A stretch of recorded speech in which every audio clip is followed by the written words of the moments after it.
Assalamu alaikum. Welcome to Faiza Mushtaq's Toddler Diary. Public tantrums of kids.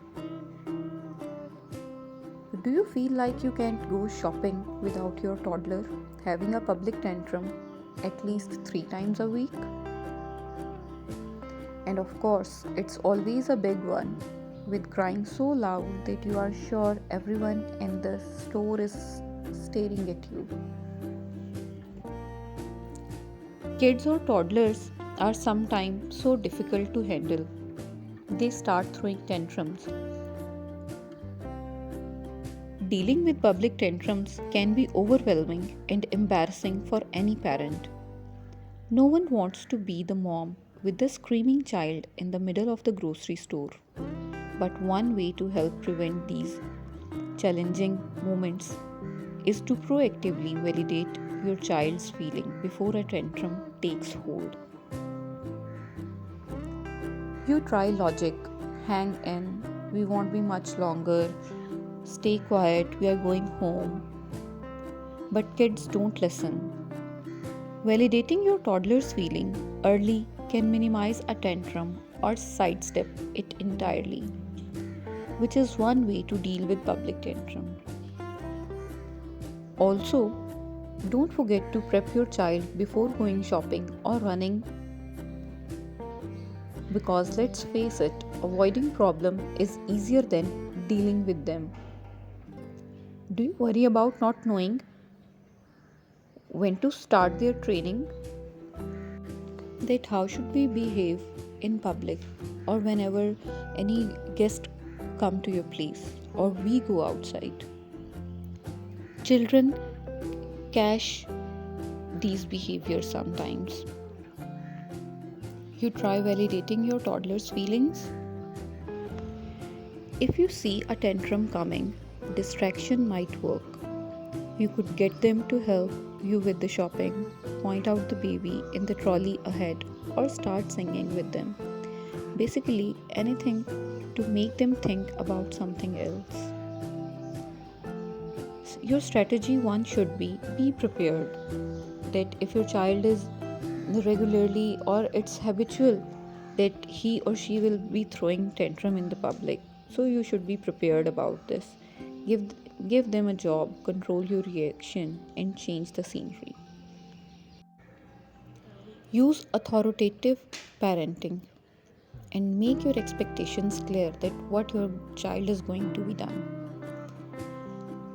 Avoid problem before they start and consider your child's needs.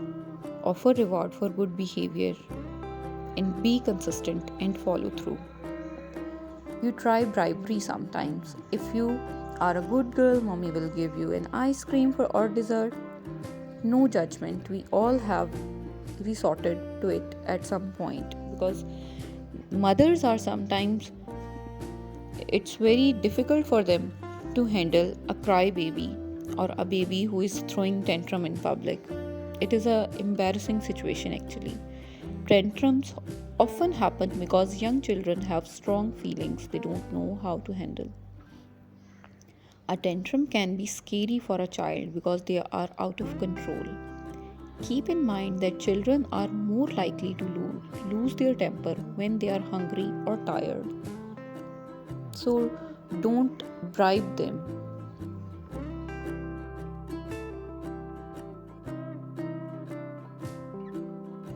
Giving bribes to your child is not a very good idea, but it only makes things worse. Ignoring is usually most effective for behavior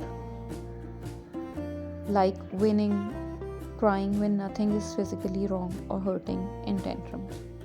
These misbehaviors are often done for attention.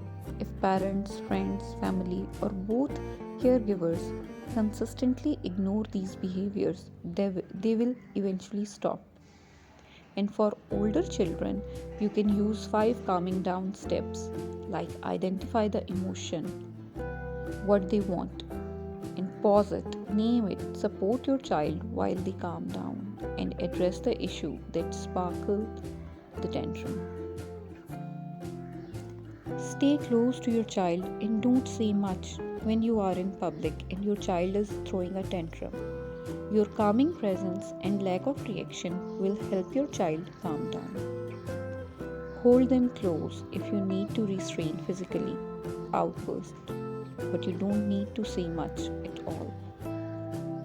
Here are the things before your toddler is in full tantrum mode. Validating feelings can ease things. Try to help Try to hold them first what they need. Temper tantrums are unpleasant and disruptive behaviors or emotional outbursts. They often occur in response to unmet needs or desires. Tantrums are more likely to occur in younger children or those who cannot express their needs or control their emotions when they are frustrated.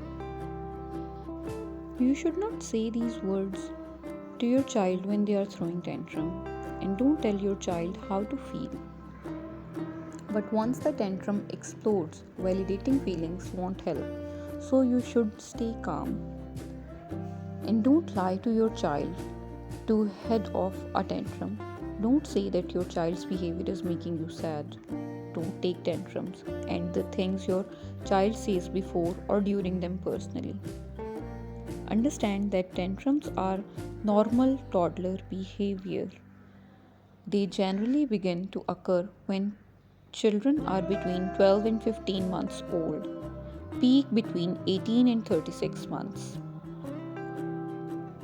and continue until around age 4, according to the National Association of School Psychologists. The kids are very much abnormal till the age of 4.